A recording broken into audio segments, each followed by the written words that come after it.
Memasuki masa kampanye Pilpres 2024, perang antar pendukung mulai marak di berbagai platform media sosial. Sayangnya, di tengah keramaian adu ide dan gagasan para paslon, informasi menyesatkan atau hoax belakangan mulai masif berseliweran di ruang digital. Lalu apa yang harus dilakukan pemerintah dan publik untuk menangkalnya? Berikut kami hadirkan laporan utama hoax pemilu bergentayangan.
Kan baik itu kandidat, baik itu capres, cawapres, partai politik ataupun juga yang menyerang para pendukungnya.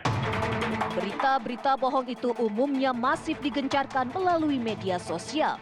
Akibatnya, fakta-fakta objektif seringkali tidak lagi menjadi dasar utama dalam membentuk opini publik atau kebijakan politik.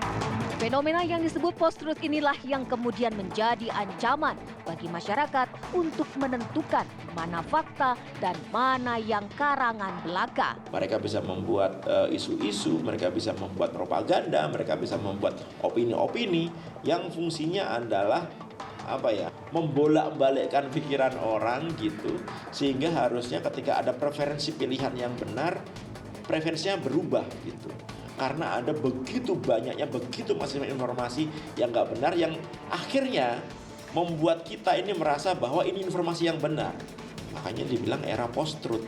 Kebenaran itu bukan berdasarkan fakta yang benar, tapi kebenaran itu berdasarkan asumsi atau informasi yang berulang-ulang kita ambil, kita baca, kita lihat gitu, sehingga kita semua menganggap itu adalah kebenaran. Nah, inilah yang bahaya. Terbukanya akses internet mendorong hadirnya siapapun dalam ruang publik yang bukan lagi berdasarkan esensi, melainkan eksistensi.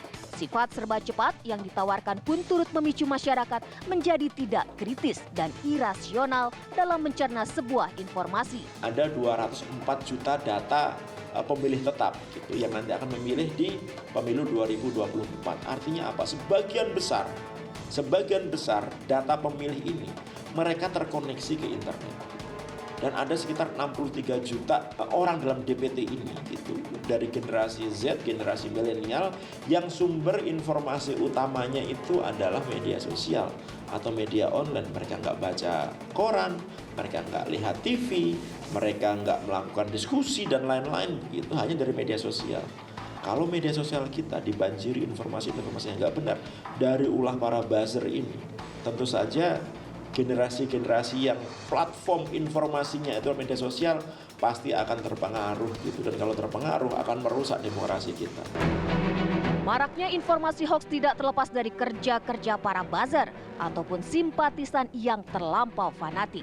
Mereka sengaja memproduksi narasi hoax untuk menciptakan serangan terhadap lawan politik. Selain hoaks yang berbentuk saling serang antar kubu paslon, ada juga hoaks yang bertujuan untuk mendelegitimasi penyelenggaraan pemilu. Selain itu juga ada narasi-narasi yang juga mencoba untuk mulai menyerang integritas pemilu, mendelegitimasi penyelenggaraan pemilu. Misalnya kalau yang menyerang kandidat itu ada isu katanya Kemendikbud cabut ijazah Gibran, kemudian juga ada Obama yang katanya menjadi tim suksesnya Pak Ganjar Mahfud, kemudian juga ada yang terkait dengan masalah Pak Anies Baswedan yang katanya diseret KPK gitu ya. Jadi itu narasi-narasi yang saat ini banyak muncul gitu ya di berbagai platform media sosial. Disinformasi di ruang digital tentunya sangat berbahaya lantaran dapat mengakibatkan polarisasi dan menurunnya kepercayaan masyarakat terhadap demokrasi. Lantas, apa yang harus dilakukan pemerintah maupun publik untuk menangkal hoaks yang kian merajalela? Siapa yang perlu merespon untuk menangani isu hoax ini? Nah, ini tentu pekerjaan bersama ya, baik itu pemerintah, masyarakat, platform digital gitu ya, dan juga tentunya dengan penyelenggara pemilu, KPU dan Bawaslu, itu perlu bekerja sama. Dan saat ini kerjasama itu sebenarnya sudah mulai terbentuk gitu ya. Kami dari Mavindo bekerja sama dengan banyak masyarakat sipil, ada teman-teman dari Perludem, Netgrid, kemudian ICT Watch, SafeNet, dan lain-lain. Kita berkolaborasi dalam beberapa koalisi-koalisi yang pada intinya adalah mendukung supaya kerjasama antara pemerintah, antara platform digital gitu ya dengan masyarakat sipil itu bisa berjalan sehingga memudahkan penyelenggaraan pemilu. Kita berharap bahwa pemilu 2024 itu bisa terlaksana dengan baik, dengan adil, tanpa diwarnai dengan banyaknya hoax yang berpotensi mengadu domba kita semua. Saat ini memang ada beragam regulasi yang diterbitkan untuk mengantisipasi penyebaran hoaks di ruang digital. Namun yang lebih utama, publik harus mulai kritis dan lebih rasional menyaring informasi agar tidak mudah termakan berita hoaks. Sudah saatnya ruang digital Indonesia terbebas dari konten-konten negatif yang bisa memicu konflik, juga memperkeruh tensi politik.